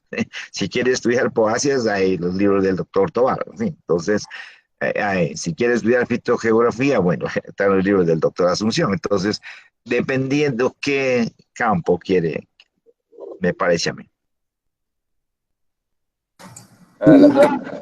Totalmente de acuerdo, ¿no?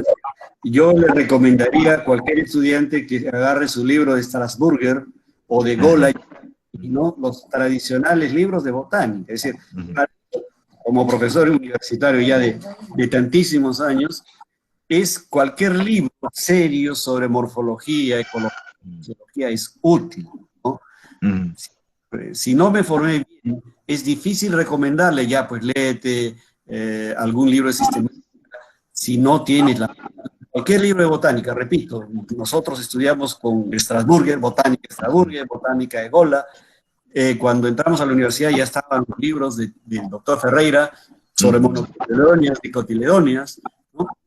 Al igual que Rodolfo, yo recomendaría, por ejemplo, un libro argentino, ¿no? Flora de la provincia de Buenos Aires. Algo que nos falta, ¿no? Es decir, floras amplias que agrupan o que incluyen desde helechos hasta todas las plantas superiores. Lo interesante de estos libros es que tienen claves. Es decir, para mí, el punto de entrada de alguien que se quiere formar en taxonomía es que sepa usar claves, interpretar claves, y no crea que la determinación botánica es un proceso de adivinación, ¿no? Digamos, en el museo, al servicio de determinación botánica, y dice, no, pero dígame solo el nombre, ¿no?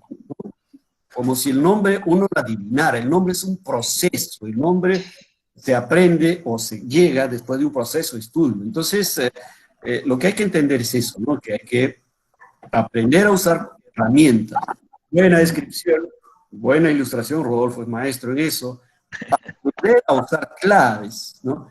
Reconociendo que las claves sirven para una localidad. No hay ninguna clave, todavía no la hay, y si hubiera no sería útil, una clave mundial, ¿no es cierto? Las claves son válidos para los lugares, entonces, pero tenemos que aprender a usar claves. Entonces, para mí, una buena formación básica en morfología, obviamente conocimientos de ecología y todas las ciencias auxiliares, ya luego libros así de formación inicial, como el que comento, ¿no? La flora de la buena de la provincia de Buenos Aires de Ángel Cabrera y sus colaboradores, son útiles, son libros viejitos, pero ahí tienes claves, te separa los grupos, te separa los helechos, las monocotiledóneas, y en cada grupo te forma, digamos, grupos bajo caracteres comunes. Entonces, eso sirve para primero aprender a usar claves, interpretar claves, y es, pues, sí, cualquier libro que esté escrito con seriedad es útil y hay que valorarlo. Gracias, José. Hay una pregunta. Sí. José, como para complementar lo que decía el doctor Cano, era que sí, las claves, pues es una herramienta, es una herramienta que te da la posibilidad de no solamente aprender de ver las plantas, porque uno aprende, la memoria es frágil, uno ve una planta aquí y mañana se olvida, o en 5 años se olvida, pero si uno aprende a usar las claves, ya tienes la herramienta científica para en cualquier parte que estés, digamos, por ejemplo, si es una clave restringida a Perú, bueno, en cualquier parte de Perú que estés, te va a funcionar. Claro, hay muchas claves que son muy específicas, digamos, para localidades, desde luego, eso hay que tener en cuenta.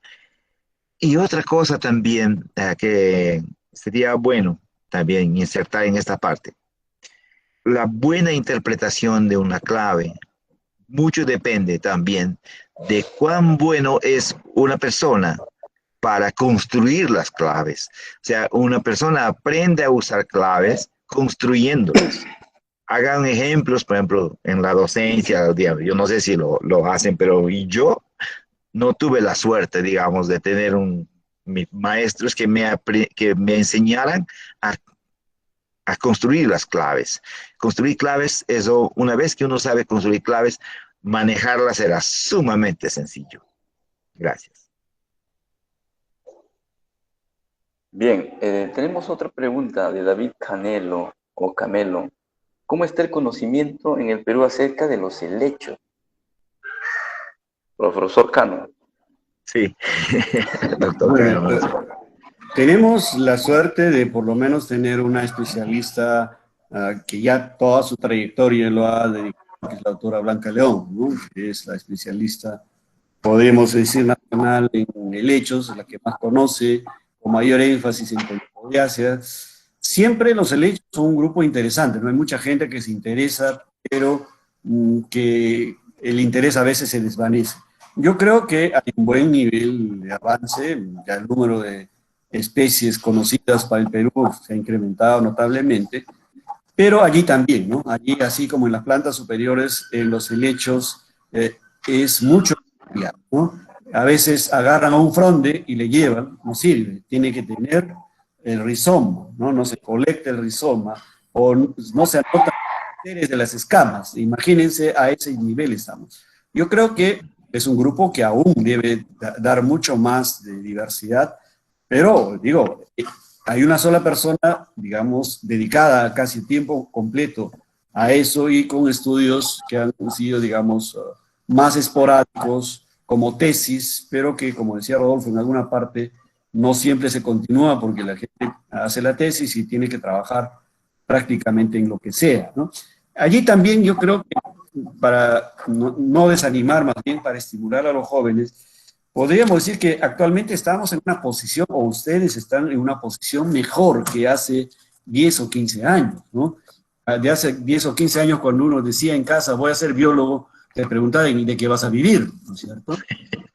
Y encima, si decías, voy a ser botánico, peor, ¿no? Que vas a vender hierba. O sea, a mí me decían, ay, ¿qué dice?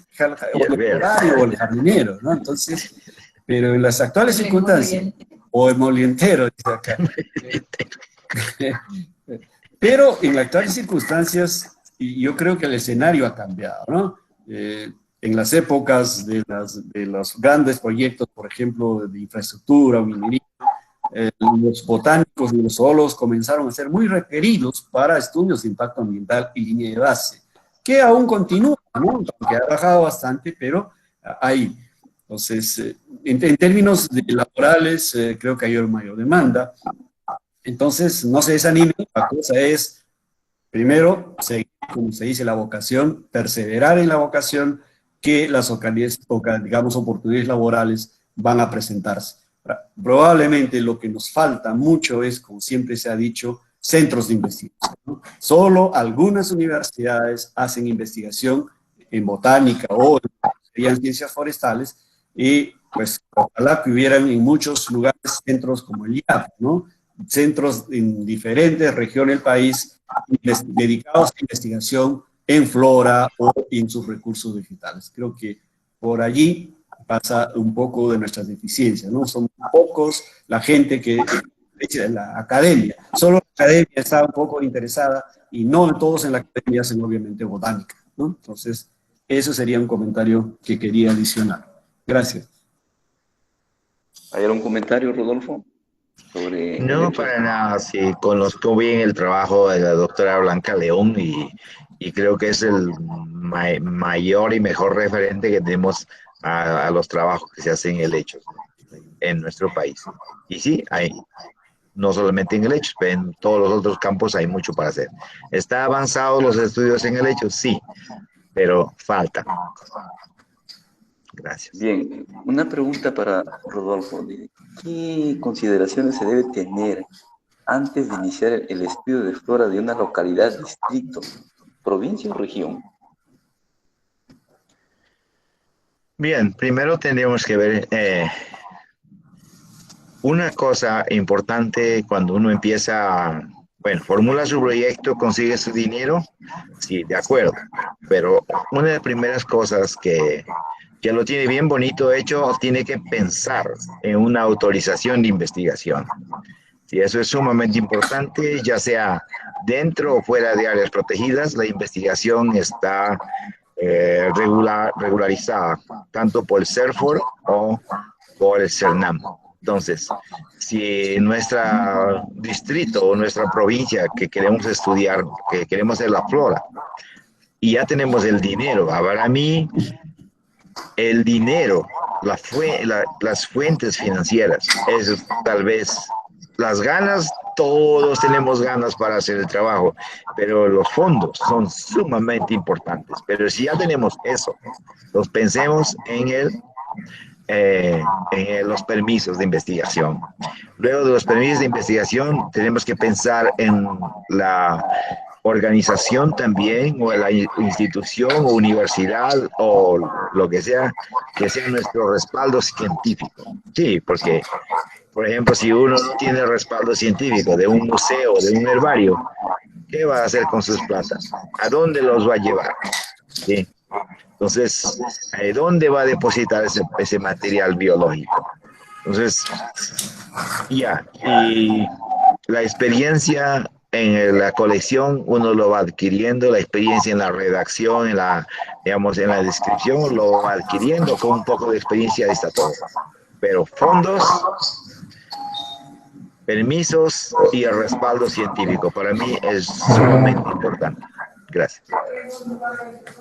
La última pregunta. Bueno, hay varios saludos para el profesor Asunción, para Rodolfo Vázquez, de parte de los participantes. La pregunta es la siguiente, tal vez para los dos, para Rodolfo y para el profesor Asunción. Eh, a ver, ¿qué creen que haga falta? ¿Qué creen que haga falta para que más estudiantes peruanos se interesen en la taxonomía? Profesor Cano. Pregunta difícil, ¿no? Probablemente recursos para investigación, ¿no? Como en algún momento yo dije, y yo puedo disponer, la universidad pudiera disponer de fondos para decir, bueno, chicos, hay 5.000 o 10.000 soles para que ustedes hagan un determinado estudio con componente taxonómica, lo va a ver, ¿no? Entonces, pero si yo le digo, estudia tal grupo, pero no le ofrezco nada, va a ser difícil. Entonces, como siempre se dijo, una de las cosas que dijo Rodolfo, primero es el recurso, ¿no? Si las ganas las tenemos, pero faltan los recursos. Allí vi una pregunta a los que nos están saludando, agradecerles de Alexander también. sí falta gente, obviamente que falta gente. No, quisiéramos tener más taxónomos o más botánicos en general, pero eso ya no depende, digamos, de la voluntad, ¿no? Primero es vocación, luego es lo que estamos diciendo, posibilidades de trabajo, posibilidades de investigación y los recursos. Entonces, de necesitar, lo necesitamos, ¿no? Como si contáramos, si buscáramos especialistas. Y eso también me lleva a decir, ¿cuántos botánicos hay? Alrededor, digamos, 200 botánicos en la actualidad, si números más, números menos. De los 200, ¿cuántos llamados especialistas hay? ¿Serán 20 o 30? Entonces, con 20 o 30 no podemos estudiar en detalle la flora peruana. Entonces, siempre habrá necesidad de botánicos, especialistas en grupos botánicos, como es mi caso, más dedicados a la exploración en general, en florística, o botánicos, digamos, más por el lado de la ecología, ¿no? O la genética, inclusive, ¿no? Entonces, pero sí, yo creo que es falta. ¿Cómo lo incrementamos? No es, pues, varita mágica. Tiene que ser, digamos, una serie, una suma de factores, comenzando por una política universitaria, una política estatal que incentive el estudio, ¿no? Que por lo menos le des al estudiante posibilidades de financiar una tesis, de tener una beca, y bueno, a partir de allí ya depende de cada uno, ¿no? Gracias. Rodolfo, la misma pregunta, ¿no? ¿Qué se necesita o qué falta para que más estudiantes peruanos se interesen en la taxonomía?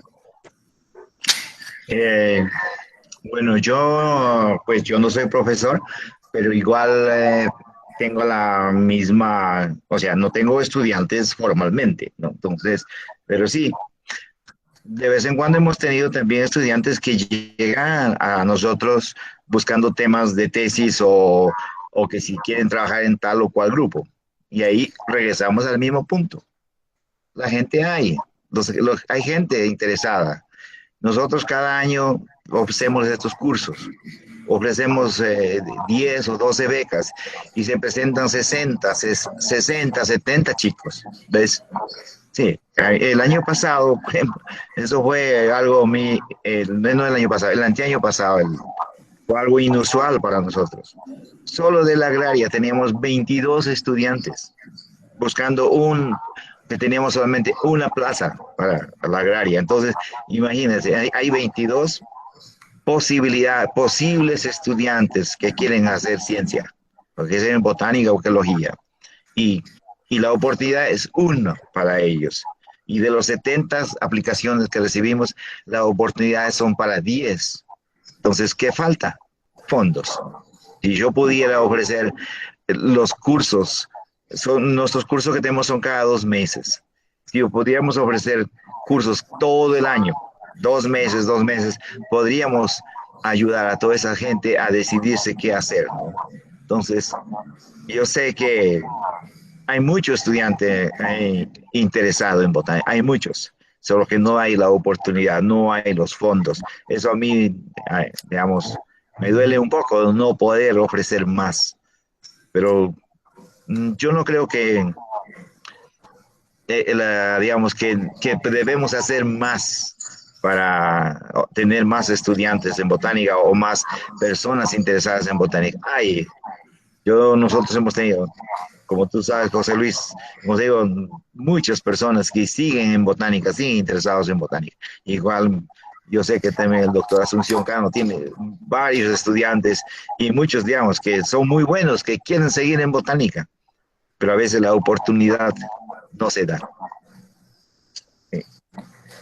Gracias. José, si me permites, por ahí vi una preguntita que probablemente hemos hablado básicamente de plantas vasculares, ¿no? Alguien preguntaba la importancia de estudiar helechos o, digamos, líquenes. Obviamente, es decir, si nos quejamos de que en plantas vasculares, o ya las llamadas plantas superiores, hay mucho por conocer, imagínense que hay en las llamadas plantas no vasculares, ¿no? Musgos. Recién tenemos, al menos en San Marcos, un par de colegas, la profesora Opiso, estudiando musgos, y con otro estudiante, 2 estudiantes más, y hay un núcleo estudiando. Pero en líquenes, puedo decir casi como como Fernando, yo lo descubrí. Uno de los pocos que estudia líquenes es Ángel Ramírez, ¿no? Que se inició conmigo en el estudio de los líquenes y ha persistido. Es uno de los que por lo menos conoce bien. Obviamente los líquenes son un componente ecosistémico importante, que hay que conocerlo, pero conocemos poco. Entonces, seguimos sumando. Hay mucho que estudiar, hay mucho que hacer. Lo que falta creo que es que hayan políticas que incentiven investigación, que apoyen investigación. Como dice Rodolfo, alumnos hay. Yo en mi grupo de investigación tengo más de 20 estudiantes, que han sido mis estudiantes, de los cuales ya tengo doctores, tengo magísteres, algunos comenzantes. O sea, interés hay. La cosa es que podamos ayudarlos a seguir creciendo en la investigación. Y también yo creo que en este caso aprovechar este tipo de foros es importante. También es importante mantenernos comunicados, ¿no? Ahora la comunicación es tan frecuente y lo aprovecharía para invitar a los que nos oyen a unirnos. Yo soy vicepresidente de la Asociación para la Botánica del Perú, que es una especie de heredera de la antigua Sociedad Peruana de Botánica. Entonces, necesitamos también formar, digamos, ámbitos donde podamos compartir conocimiento, compartir simplemente oportunidades o finalmente socializar. Así que si se animan, los esperamos en la Asociación para Botánica del Perú. Gracias. Sí, solo para complementar lo que estuvo comentando Rodolfo, si bien es cierto, hay limitaciones de los estudiantes que empiezan a dar sus pasos en botánica y que ya no hay una oportunidad más, ¿no? Yo también pienso de que los colegas que están aquí presentes y que tienen interés de realizar estudios en plantas, también hay la posibilidad de tocar puertas en el extranjero. Hay muchas universidades en el extranjero que ofrecen becas para estudiar una maestría o un doctorado en ecología o en plantas. Solamente es cuestión de tocar esa puerta, y también el Perú está haciendo mucho esfuerzo en la capacitación para ya sean biólogos o forestales o de otras especialidades o de otras profesiones para estudiar el posgrado en el extranjero. Entonces solamente es cuestión de tocar esas puertas y desarrollar su especialidad. Bien, yo creo que con esas preguntas como que ya estamos cerrando este evento. Agradezco infinitamente a Rodolfo Vázquez, al profesor Asunción Cano, que nos han dado su tiempo. Yo sé que ellos son hombres completamente entregados a su trabajo y con mucho trabajo pendiente por resolver, y nos han dado estas casi 2 horas de conversación, y espero que los estudiantes que han participado en esta reunión, también los profesionales, han podido por lo menos tener algunas respuestas, algunas preguntas que cuando éramos estudiantes queríamos escuchar. Nuevamente quiero agradecer a Rodolfo Vázquez y al profesor Asunción Cano por la oportunidad que nos han dado de escucharlos, y a todos los participantes por estar aquí en esta convocatoria. Además, invitarles también a todos los participantes de esta reunión, que el día 27 a las 4 de la tarde vamos a tener también otro conversatorio de cómo iniciarse en los estudios de la biodiversidad, pero en esta oportunidad vamos a invitar a 3 expertos en aves: al doctor Tomás Balqui, al Fernando Angulo, ingeniero maestro en ciencia, y el biólogo Antonio García Bravo. Entonces, el 27 les invitamos también para participar de esa reunión. Espero que este conversatorio haya sido estimulador para ustedes, y solamente quiero pedirles que prendan sus cámaras para despedirnos, hacernos el adiós y tomar la foto para la evidencia de que estamos haciendo la actividad. Okay. Listo, jóvenes, pierdan sus cámaras para el adiós.